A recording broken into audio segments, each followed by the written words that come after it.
చంద్రబాబు నాయుడు గారు ముఖ్యమంత్రి అయ్యి దాదాపుగా 50 నెలలు పూర్తి అయింది.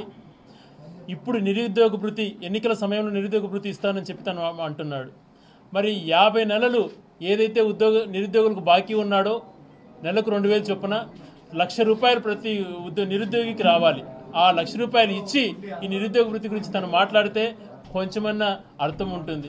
కేవలం ఎన్నికలు వస్తున్నాయి అన్నటువంటి ఉద్దేశంతో కల్లిబొల్లి మాటలు చెప్తూ ఏదో కంటి తుడుపు చెరిగా 4 నెలల కోసం ₹1000 అనేటువంటి దాన్ని ప్రచారం చేసుకుంటున్నాడు. ఆ ప్రచారానికి కోట్లాది రూపాయలు ఖర్చు పెడుతున్నాడు.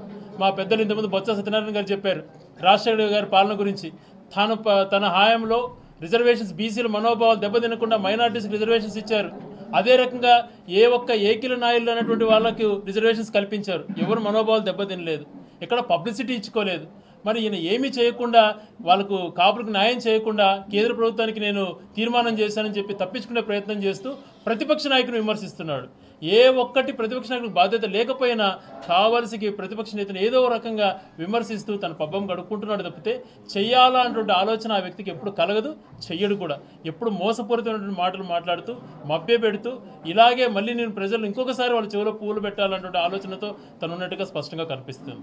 వార్తావాణి న్యూస్ ఛానల్ ఎప్పటికప్పుడు రాజకీయ, సినీ విశేషాలు, స్పోర్ట్స్ మరియు సాంకేతిక పరమైన మరెన్నో విషయాలను మన ముందుకు తెస్తుంది. మరింత సమాచారం కొరకు వార్తావాణి న్యూస్ ఛానల్ ని సబ్స్క్రైబ్ చేయండి.